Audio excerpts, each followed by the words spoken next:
Video کو like کر کے آگے شیئر ضرور کر دینا۔ وہ بھی اپنے نفس کے پجاری ہو گئے الا ماشاء اللہ۔ نفس نے وہاں لے جا کر کے ڈالا، گمان نہیں، نفسانی خواہشات کے پیچھے جو چلے گا وہ برباد ہوگا۔ اس سے بڑی کیا بات ہے کہ جانوروں سے بدترین ہیں وہ لوگ جو اپنی نفسانی خواہشات پر چلتے ہیں، اور نفس انسان کو گناہ کی طرف لے جاتا ہے۔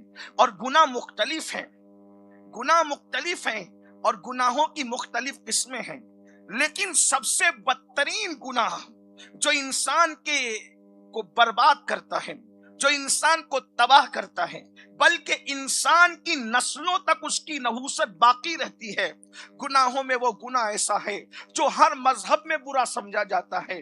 وہ کون سا گناہ ہے جس کو ہر مذہب کے لوگ برا سمجھتے ہیں؟ اس کو زنا کہتے ہیں، بدکاری کہتے ہیں۔ گو کہ منبر پر بار بار زنا کہنے سے حیا بھی آتی ہے، مگر یاد رکھیں جب لوگوں کو جس چیز کی ضرورت ہو پھر اس کا نام لے کر کے اگر ہمیں کوئی کچھ نام دے دے ہمیں تیار ہیں، لیکن نشتر جو لگاتا ہے وہ دشمن نہیں ہوتا۔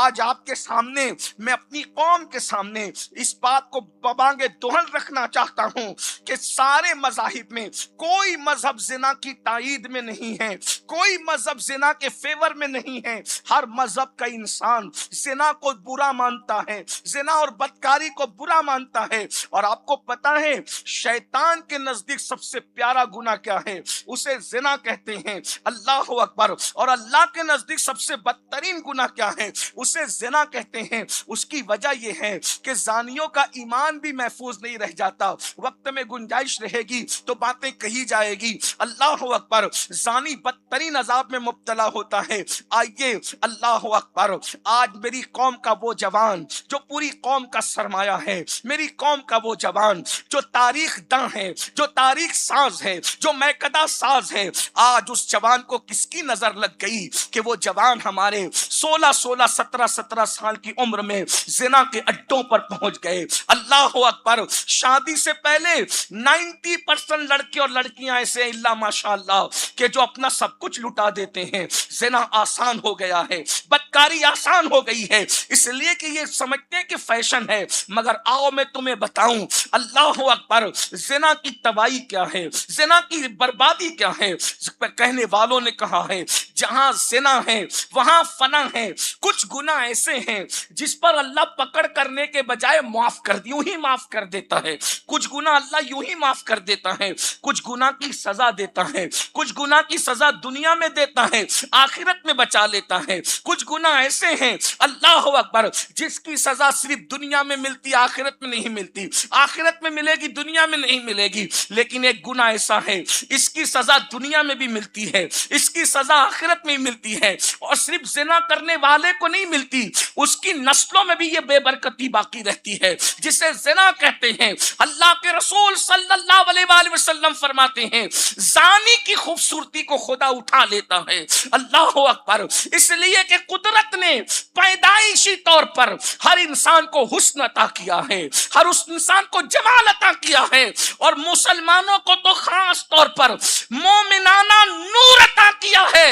جب کوئی زنا کرتا ہے تو اس کے چہرے سے وہ نورانیت چھین لی جاتی ہے، عمر سے برکت اٹھا لی جاتی ہے، اللہ اکبر، لوگوں کے درمیان وہ ذلیل کر دیا جاتا ہے۔ آج میری قوم کے جوان سب سے زیادہ جس چیز پہ توجہ دے رہے ہیں وہ بیوٹی ہے، بچے ہو کے بچیاں، میں ان کے مخالف نہیں بلکہ فیور میں ہوں، اچھی بات ہے، اللہ جمیل یحب الجمال، اللہ حسن والا ہے، حسن کو پسند کرتا ہے، بالکل بیوٹی پر توجہ دو، مگر یاد رکھنا یہ کاسمیٹک آئٹم کی بیوٹی چند گھنٹوں سے زیادہ نہیں ہے، مگر جب اللہ کے خوف سے دل روشن ہو جاتا ہے، انسان گناہ سے بچنے لگتا ہے، تو خدا وہ نورانیت عطا کرتا ہے کہ بڑھاپے میں بھی چہرہ چمکتا ہے، جوانی میں بھی چمکتا ہے، جنازے میں بھی چمکتا ہے، اور قیامت کے دن 14ویں رات کی طرح خدا چہرے چمکا ہے۔ یہ جو تقوی کا نور ہے اس کے برابر کوئی نور نہیں ہو سکتا۔ اسی لیے آج ہمارے جوانوں کو اگر بیوٹی چاہیے گناہ سے بچیے، اس سے بڑی بیوٹی کہیں نصیب نہیں۔ اسی لیے تو کہا گیا اللہ کے ولیوں کی پہچان ہے کہ ان کو دیکھو تو زیادہ تھا.